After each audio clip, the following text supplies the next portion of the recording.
Come what may, bring it on. I'm gonna love it. Welcome to LDS Unmarried Life. This is a podcast for those who are single because of either divorce, being widowed, or not yet married. And we are not affiliated with the church. My name is Annette Bybee. I'm your host. And before I get into our topic, go to my website at AnnetteTalks.com, and you can find all of the other episodes of this podcast. Also, they're on iTunes, Stitcher, Google Play, and Spotify. And if you go to my website, subscribe, and you'll get every new episode as it comes out, and also the articles that I post on there. So today we're going to talk about a really happy topic of depression. And for that, I have brought in a professional. And would you like to introduce yourself? Thank you, Annette. I'm so grateful that you're doing this, and thank you for the invitation for me to be with you. My name is Jim Jacobs. I'm a licensed clinical social worker. I've been working for about the past 20 years, working with individuals, relationships, and with groups, and providing counseling for various challenges, including those of us who are single, helping through that situation. And I'm just grateful to share some thoughts with you and be with you today for this. Good. Thanks for coming. So you counsel clients that are single, a lot of the singles? I do. Okay. So that's great, because I want to talk about depression and sadness and loneliness. And obviously that applies to people who are married or single. But I think as singles we have kind of extra challenge on top of just being depressed because we're doing it alone. Or with kids, which can be good or bad. Sure. And one of the reasons I thought about doing this, well, for one, I had a friend recently staying with me, and he said, you need to do a podcast on depression, because he went through a really serious long-term depression, and he was on medication and everything. But I also have been battling depression my whole life, really. Never been clinically depressed, so I've never done medication, but I've been in counseling.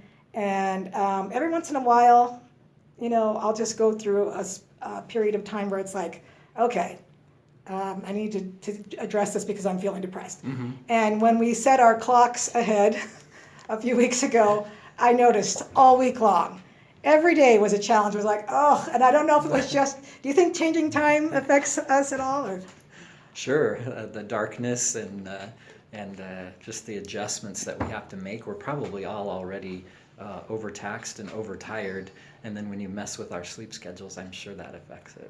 Yeah, and then when you have kids that don't want to comply with the new sleep schedule, it doesn't help.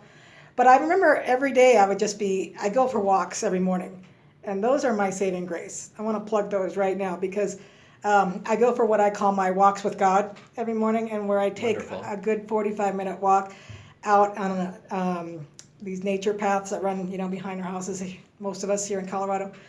And I don't listen to I don't put in the earplugs, and I don't listen to anything. I just walk. And for the first half hour or so, I'm just praying and telling Heavenly Father what's going on in my life. But those walks are usually enough to at least keep me functional throughout the day. Sure. So even if I start out not feeling so great, I know if I go on my walk, especially if the sun's out, immediately I'm feeling better. And you bet. I You're remember, getting your vitamin D. Is that, yeah. And I read somewhere that the exercise gets the endorphins going. Definitely. We'll get into that. Definitely. But so anyway, I just remembered, though, I think it was Thursday when I finally started feeling like it was lifting. And I don't know why, and I don't know what the rhythm is to these things, and maybe it was just adjusting to the new time. But the depression started lifting, and I felt really great. But that periodically will just come along. Mm-hmm. And so what I kind of want to do is talk about depression in the sense that I get it, where it's not debilitating. I've never stuck in bed or anything like that. So I would call that maybe mild depression. And then it's heavy enough to affect your day or affect your ability to do all you want to do. Right. Is that right? Right. Or at least it made me not happy during the day. Sure. And I don't expect that we're always going to be happy all the time, because nobody is. Right.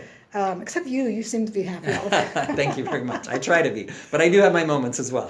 You do? Yes, ma'am. Oh, that's I think shocking. we all do. It's a part of life. For those of you that don't know Jim, he's kind of a Pollyanna. I am definitely. I think you called me a puppy dog in terms of how happy I am. So Yes, he seems that way. but we need that. We need that in this world. So Yes, I guess some of us are just not as as good at it as you are. So anyway, I want to differentiate between just kind of a mild depression that you can manage, a more heavy depression that means you really need to go see someone. Because sometimes it'll be that point where I'll contact my counselor, and I'll say, can you get me in? And she usually gets me in like the next day, which is great because at least I know it's coming. fantastic. And then other times when you're just sad and not necessarily depressed, and then loneliness. And I know those probably are a lot of overlap in there. But especially as singles, and maybe we can start with loneliness. Okay.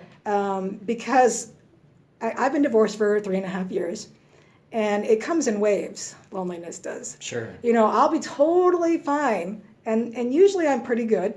I've got 3 kids, and they keep me busy, and I'm working and, you know, doing podcasts and stuff. Good friends. Yes, good friends, family. I've kind of created a group of people that I know I can count on. There's my band of brothers. There's all these guys that I like to hang with, and then I've got my close female friends.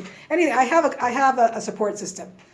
But every once in a while, especially Sunday nights, I don't know what it is about Sunday nights. I will be sitting in bed watching a movie or something, and just feel alone and feel like this. You know, I really want a husband or a man in my life or whatever, and it can become pretty overwhelming at times. Sure. I appreciate you sharing that. And I mean, as we jump into it, maybe the first thing is that what we talk about today is probably not intended to diagnose or identify anybody's symptoms or anything like that. If people have questions, they should reach out to their physician or to a counselor or talk with a good trusted friend who maybe can help differentiate. I love the way you said it. You described loneliness as kind of a wave. And as I looked at the difference between depression, sadness, and loneliness, I think the discriminating factor between those is loneliness and sadness tend to be more in waves. They tend to be more temporary. They come in and then they pass away. As you kind of described, I don't know why I felt better, the next day, or my kids maybe cheered me up or whatever. So sadness and loneliness are going to be more transitory. They're going to come and they're going to go. They might be your Sunday night experience, like you said. And I'm betting all of us that are single just have those moments, whether it be the Sunday night where you're just thinking, oh, it would be nice to have that, or it could be an afternoon when your kids are gone or when they're with their other parent. Depression, though, is definitely more permanent in nature. It's more lasting. As you shared courageously your own struggles with depression, it doesn't have to be severe.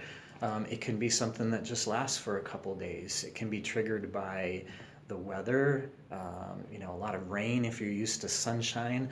It can be triggered by hard events or stressful events going on. It can also be triggered by good things that are happening, whether that be the holidays coming up, or something that reminds you of something that was important to you in the past. The best definition I ever heard of depression, to kind of make it simple and easy, is depression is like a prejudice. Like if we all think in our minds, we all know somebody who it just discriminates against a certain racial group or a certain group of people or whatever, probably somewhat as members of the Church of Jesus Christ of Latter-day Saints, many of us, that we know discrimination based on that.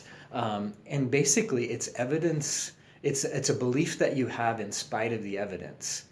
And so depression is characteristic negative thoughts about yourself, about the future, about the state of the world, that despite the evidence, you believe it's true.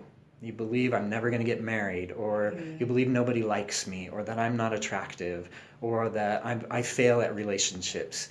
And there's plenty of people around you that will tell you that that's not true, but depression keeps you locked into that place. Does that make sense? Yeah, that's interesting. I never thought about that. But yeah, you're right, because when I am feeling depressed, it's all the negative. Everything's negative, negative, negative. And it's not until I somehow force myself out of that and bring the tools that I've learned over my life that I can escape that. But you're right, because they're lies.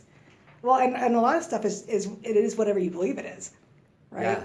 So one professional has called them confabulations, which is a lie that's told honestly, in this idea that it just feels absolutely true in that moment. You just had a bad experience on a date, or another, first date didn't turn into a second date, and it's so easy to have the brain go, I don't matter, I'm not important, I'm not attractive enough, I'm whatever, not enough. And we believe it. It feels true. It feels, based on the experiences that we're having and the evidence we're seeing, it feels true, but it's absolutely not. And a lot of times when those thoughts creep in, at least for me, when I'm depressed, they spiral. Yes. And so one negative thought turns into another negative thought, which turns into, and so if you don't catch it, yeah, that's it. To me, that's one of the things that I've been able to do is catch it and say, okay, I see what's going on here, and either distract myself with something else or turn the thinking around, or pray, yeah, or sing a hymn, or dance, or do something to like move out of that mindset. And that's so critical. I mean, that's what makes depression so hard and more permanent or lasting in its nature, is that everything depression tells us is to not do anything. Yeah, you don't want to do those things. Yeah, it tells you to shut down, you want to stay in bed, you want to climb under the blanket, or you want to sit in the closet with a half gallon of ice cream and a spoon and the blanket over your head. You don't want to do anything, but like you said earlier, your daily walks with God, and if you can get yourself to just keep doing that, when you feel crappy, when you feel terrible, when everything feels down, you have to keep doing what you did when you were happy, even though you won't want to feel it. Most counselors, one of the first things they'll do when they're working with you with depression is create some sort of activity schedule, just to try to get you out of bed, get you out doing something and being amongst people, because that's going to help with the sadness and the loneliness, and it's going to be crucial in managing depression. Yeah, it's funny that you mentioned that, because one of my, I think it was that week when I was feeling down, and Monday morning, let's just face it, Monday morning's the worst. So it doesn't matter what's going on, Monday morning always sucks. So I always make myself get up and go for that walk. It's the same time, as soon as my kids leave for school, I'm out the door. And there's no time to think about it, there's no time to not go. Mm-hmm. It's just, you just go, it's right. A habit. It is now something that happens every Monday through Friday. But when I was out for a walk that Monday, and I was so, that feeling is just, I always see people on the walk because they're out with their dogs. And I always say hi to everybody. It's just a thing, we all see each other, we don't know each other, sure. We don't know their names or anything, but we all recognize each other and their dogs. I don't have a dog, but I was out walking that morning and I saw them, and just saying hi to them and having them say hi back to me actually made a difference. Yeah. And so I had to think about that. I thought it's really important to get out and interact with people, especially when you don't want to. Right. Even if it's just as simple as walking out the door. And another thing is I work from home. And so sometimes when I'm home and I'm feeling depressed and I'm feeling lonely, whatever is actually going on, I'll go to McDonald's for lunch. Just so I have to be among other sure. people. Sure. I don't sit with anybody. I don't even necessarily talk to anybody except for the cashier. But I'll get my drink and I'll sit down and I'll look around. Yeah. And I'll see people. And it makes me feel better. So. And I think as singles, I think that's a challenge that we face, especially those of us who are divorced, that even if things weren't good, there was still another body there. Yes. There was still conversation maybe that happened, or you were sitting next to each other watching another episode on Netflix or something. And just, my experience counseling those that are single, one of the biggest challenges is not the day-to-day work and all that. It's when you come home and there's nothing there. There's yes. nobody there. And you just don't know when those are going to hit. And it might just be loneliness. It might just be sadness. But if that lasts and it's not lifting, if that mood's not progressing and getting positive again, then you might be in depression and need to take more action to try to resolve it, like getting out of the house. Great ideas. Just get out of the house and go be amongst people. If you can look them in the eyes and say hi, if you can look around, if you can feel grateful, how awesome that we have a McDonald's down the street. It may not be the best food for us, but it gets us out of the house and gets us amongst people. Crucial thing to do. Mm-hmm. So yeah, I think being among people, because it is hard, especially I feel bad for people who whose kids don't live at home anymore. Sure. I know a few people who are going through that transition. They're all of a sudden empty nesters, and they don't have a roommate, and they go home to a house all by themselves. Yeah. And I think, because my kids are young. My youngest is 7. I have a long time till that happens. Before you're going to be totally alone in your yes. home. Yeah. So I don't have that, but I know, usually when they leave on Friday, because I have them all week, when they leave on Friday, it's like, yes, time to myself. But when they're gone for the whole weekend, by Sunday night, I'm ready to have them back, and I'm starting to feel that. Yeah, maybe that's part of your Sunday night kind of feeling is, wait a minute, I've been alone all weekend, and it's been nice because I've been productive or got things done or rested, but yeah, we need people. We're hardwired to need people, and depression tells us to stay away from people. Depression tells us people it makes you want to isolate. Yeah, they don't love us. They don't want to be around us. We have nothing to offer, and that prejudicial thought inside, just that feels so true, can keep us from doing what we need to. And then it escalates because you're at home, you're by yourself a lot of times. And for women, you're not putting makeup on, you're not brushing your hair. Sure. You're in your worst jammies or sweats or whatever, and maybe eating the ice cream. And so your opinion of yourself gets worse. Hey, and women aren't the only one that do that, right? Men It's the ice man cream? at home that's not shaving, not showering. He's still in, boxer shorts and a ratty T-shirt, and hasn't got off the couch and hasn't put down the bag of Cheetos or whatever. So we all do that. That's interesting to think about, guys, and because I'm so used to just seeing the female. Yeah, part but of that. no, that's what we all want to do. We don't want to do anything. So if someone who's listening, especially, I've given some advice to friends, but they don't listen to me. So maybe from you, this will come. They'll listen. But if someone's at home, they're empty nesters, and they come home from work at night, and there's nobody in the house, and there's nothing else going on in their life. What do you recommend for them to keep them from becoming lonely or sad on a regular basis, or depressed? And it's a great question. I appreciate that. I don't know that it matters whether you're an empty nester or not, because we all have times where we come home and there's nobody there. Or even with young kids, your kids go to bed earlier. So you might have a lot of hours before you decide that you're really tired. Or like some of us, we stay up too late and then we're tired the next day. Yeah, because we want that. So when the kids go to bed is one of the happiest times of my day. But anyway. So back to your question, I think... first of all, there's no such thing as preventing loneliness or sadness. Okay. That is part of this world that we live in. Yeah. I mean, that even how this world is often described is a lonely place. Yeah. A lone and dreary world. I think about that a lot. Loneliness is a part of life. Sadness is a part of life. If we don't feel sadness and loneliness, we can't feel joy and togetherness and closeness. So there's no such thing as preventing those things. What we want to do is learn how to feel them and manage them and work through them. Otherwise, they can turn into that more permanent state of depression where then we can't climb out of that mood. So my recommendation for people when you're loneliness is a signal. Loneliness is that you need connection. It's a message. And so finding a way to connect in that moment. Now, it doesn't mean that you have to get up at 10:30 at night and call somebody or text somebody or go to McDonald's, but you could, because we're open they're open 24 hours a day. Yeah, they are. And they have $1 sodas. But there's all kinds of ways to connect. You mentioned prayer earlier. Mm-hmm. Loneliness can be helped through connecting with Heavenly Father and with the feelings of the Holy Ghost, and then listening for that love and comfort from the Savior. Loneliness, you can send emails, you can send text messages. We live at a time where you can communicate with people from across the world. I have friends in, Brazil and Australia, and they're awake when I'm not ready for bed yet. And so there's so many options. Many people deal with loneliness and those transitory feelings of loneliness by journal writing. I know many people who blog, or they pour themselves into something like podcasting or writing.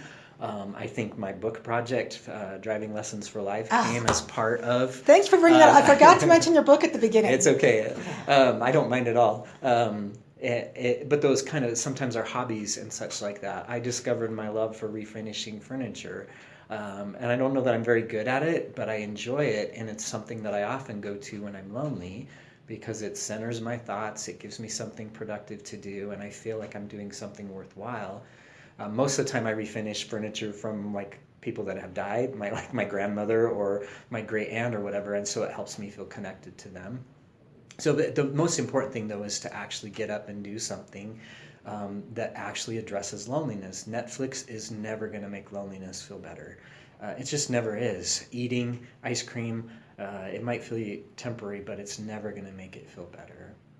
When we switch into depression, though, depression is just a feeling that whether it be kind of like what you're saying, mild, where maybe it just lasts for 4 or 5 days, versus individuals who have depression that can last for weeks or months or years.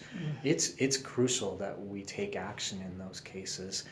I don't know. We haven't talked about kind of the discriminating factor, like when is your depression enough that you should maybe seek help or whatever.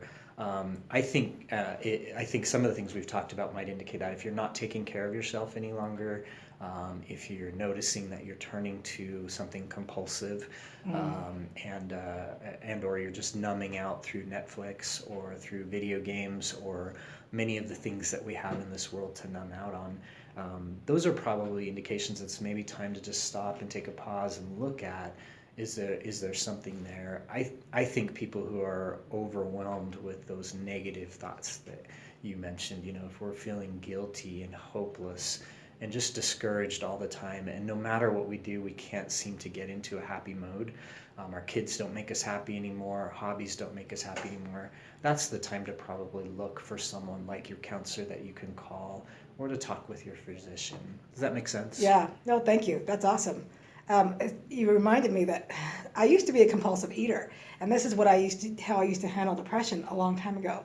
And that was always a signal to me. If I started feeling, and I got over that addiction a long time ago. I figured that out. I went to a great counselor and we worked through it. But I remember a few years ago, I was teaching a class and at a community college or a college, and I went out and talked to my boss, and she told me I wasn't going to have a class the next semester. And what was the first thing I did? I ran over to the M&M machine and got a handful of M&Ms. And I'm like, what am I doing? Oh, yeah. I want to feel better. I used to do this all the time. I forgot I did that. So that's always a signal to me now, too. Yeah.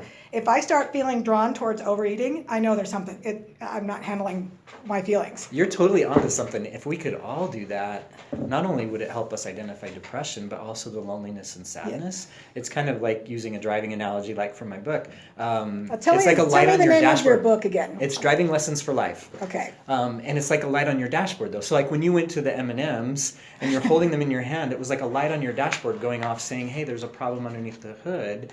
And if we'll get curious about that, like if I find myself on Netflix and I'm not watching anything, I'm just scrolling through the options, that means that I'm at a place where I need to pay attention to how I'm feeling. So that's a time to get curious and say what's going on here. And if that's been going on for days, then it could be something to really look at. If you can identify it as loneliness, then you can step into trying to do something that helps you when you feel alone. If you're just feeling sadness, you could go and cry or write in your journal or call a friend that's not going to shame you and just let you talk about your sadness. But if we would learn to pay attention to that and see, oh, you know what, I've been playing video games for the last 3 hours.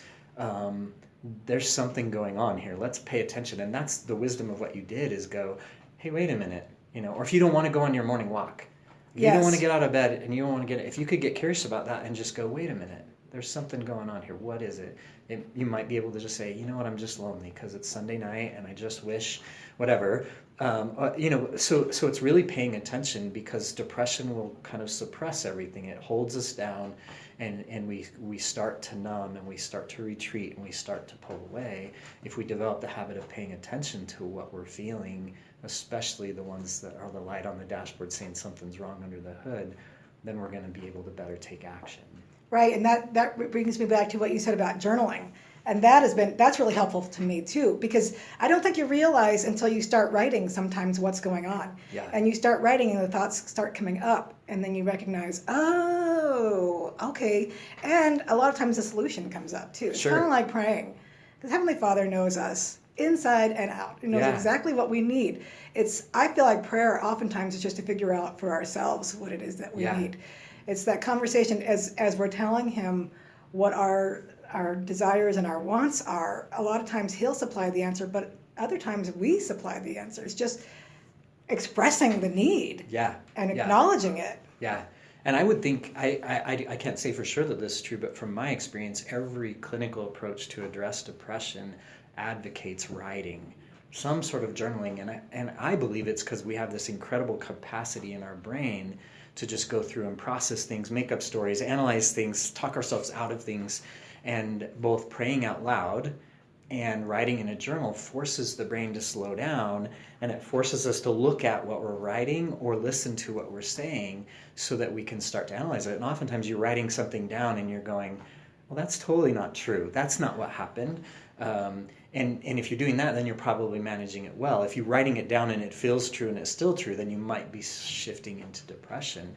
But writing, talking it out either in prayer or even, again, if you have a trusted friend who's not going to shame you, not just going to give you advice, but just going to listen to you and go, yeah, this stinks. It's hard right now, isn't it?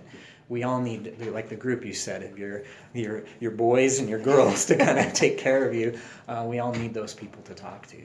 Yeah, I have a sister that I know without a doubt, if I text her enough, she will say something funny, and there you go, and I'll be good. Yeah. So we all need people like that we can turn to. Yeah, for sure. And we need the friends or a counselor or both that we can go to that's going to really hear us and give us that empathy we need.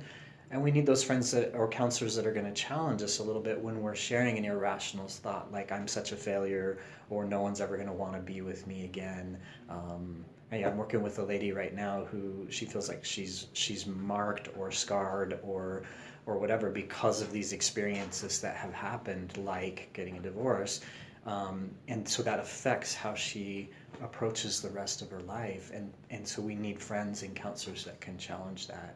And counseling and relationship coaching are so valuable. I love my job to do that.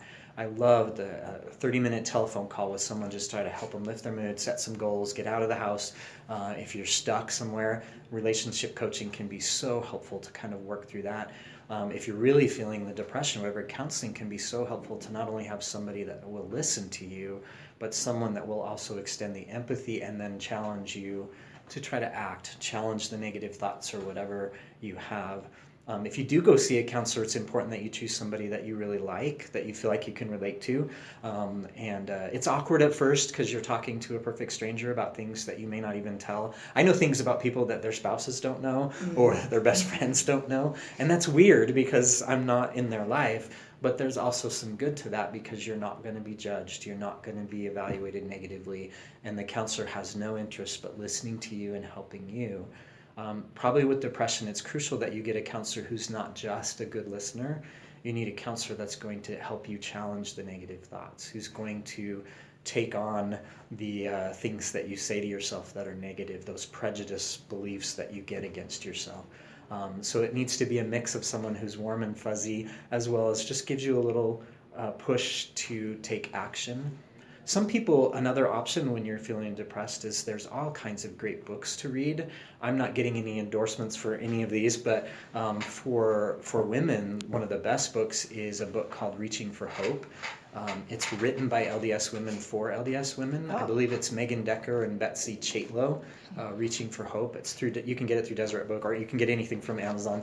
But that's an incredible book for either males or females. Books like workbooks like Mind Over Mood or other quick workbooks that can help you. It's just important that you take some sort of steps to challenge the thoughts, get out doing activities, and be engaged. Last thing, just an idea. I know this helped me.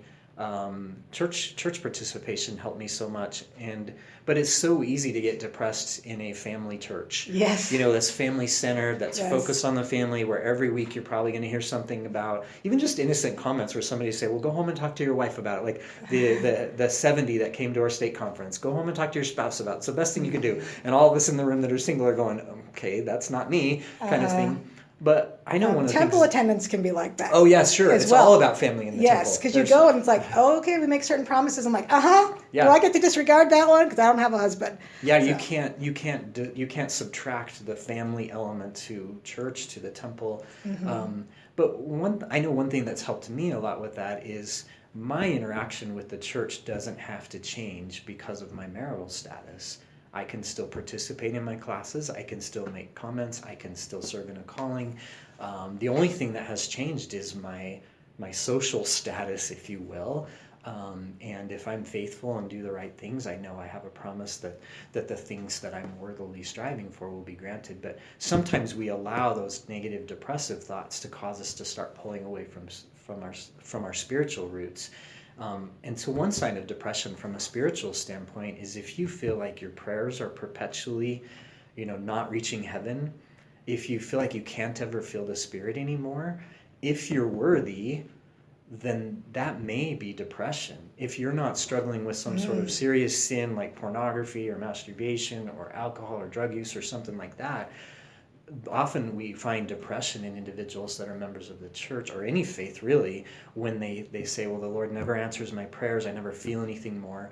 One of the terrible side effects of depression is it seems to diminish the feelings of the Spirit, where people will say, I can't seem to feel that anymore. So then they began to question their religious beliefs, which unfortunately is that depression again, turning inward, turning away, not wanting to go and do things. So that's another indicator that it might be wise to talk to your bishop, get a referral for a counselor, talk to one of your friends and see if they have a counselor. They could call either one of us. Yeah. Contact either one of us. Those are indications probably from a spiritual standpoint that you may be in depression. Versus loneliness, you might feel like you're out of place in your ward, or you might feel whatever, but maybe then you feel joy later on in the Elders Quorum or Relief Society or something like that. Versus the spiritual feeling shutting down is often an indicator of depression. Yeah, that's interesting. I'm glad that you raised that because I did not know that was a thing. Sure. Honestly. So it's one of the most frustrating parts of it when our faith is so important to us, to feel like we've lost that at a time when we already feel alone, we already feel rejected or broken or defective or overwhelmed and all of the above, to then feel like God's not there or that we can't feel the comfort of the Spirit. That would be horrendous. It's terrible, yeah. I can't imagine that. The Spirit has gotten me through so much of this. I'm so grateful that I've been able to pray to a Heavenly Father that hears me and lets me know that He loves me, through all of this. And so, if you feel that way, people listening, definitely contact someone. And if you're local, I have a wonderful counselor in Parker that I go to. If you want to know, she's a female. I've always felt more comfortable with female counselors. I don't know if men feel more comfortable with men. I guess it's a personal preference. Yeah. And she has been wonderful, and I've recommended her to a few friends. So if you want that, if you want a name from me, go email me at annette@annettetalks.com. Or Jim, how can people get a hold of you? There's several ways. My kids actually told me that they Googled me the other day, so I guess I'm easy to find on Google. But you can contact me through drivinglessonsforlife.com, drivinglessonsforlife.com. You can also email me at drivinglessonsforlife@gmail.com. Or if you want to Google, like my kids, Jim Jacobs, you can find me pretty easily on there. Okay. And happy to help. I'm friends with probably 50, 60 counselors or more throughout this entire region, Colorado, Wyoming, Kansas, Nebraska. I'd be happy to try to help you get connected to a counselor that would help you. Awesome. Yeah, and don't hesitate to email me too if you just want to just talk. Same here. Okay. So, and before we forget, where can your book be found? At that website? Yeah, the book can be purchased at drivinglessonsforlife.com. It's also available on Amazon or through all of the major ebook distributors. If you order it on drivinglessonsforlife.com, you can tag me, and I will be told that I need to get an autographed copy of a book to you. So if you want an autographed copy, if you're local to me, you can save the shipping. You can select to have it hand delivered to you, and I'd be happy to meet you somewhere and give you a copy. You do have to give me a picture of yourself holding the book if I hand deliver it to you. So. Wow, I didn't know that. I guess I need to do that.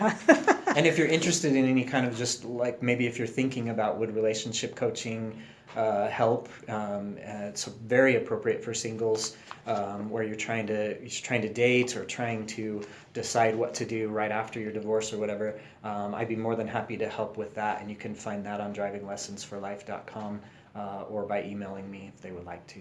Yeah, I think coaching from an actual counselor would Yeah. be very valuable. Yeah, maybe if you don't feel like I'm really into a deep depression, coaching is a great way to just get you up and out of bed and moving, and happy to help you get connected to resources that would help. Great.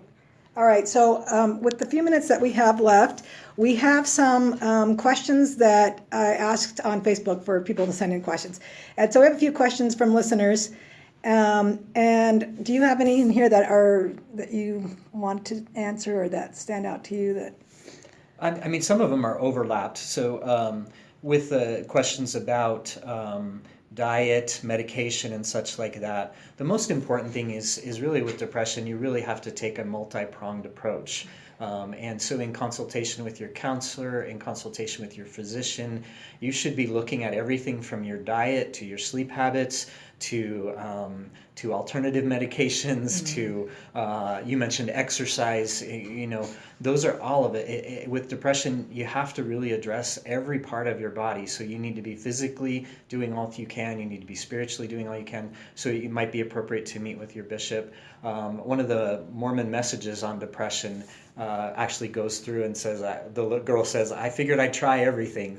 And that's really the best approach. So change your diet, change your sleep patterns, sign up for a club, go dancing, start exercising, talk to your bishop, talk to a counselor, try everything that you can think of, and eventually you'll start to gravitate to something. The question, why does treatment not work the same for everyone? I think it's important that you just take the time to find what works for you and the combination of things that work for you. We're all different people, so it makes sense that the treatment wouldn't work the same for everyone. Though I think you should interview any potential counselor or coach that you're going to work with. It's okay to ask them about how do you work with depression? What kind of strategies do you use? Because I would definitely want a counselor that would challenge me, that if I said something totally irrational, like I'm a failure, I would want a counselor to be empathetic and then turn around and say, hey, let's challenge that and work on that, where some people might just want empathy and warm fuzzies to feel better.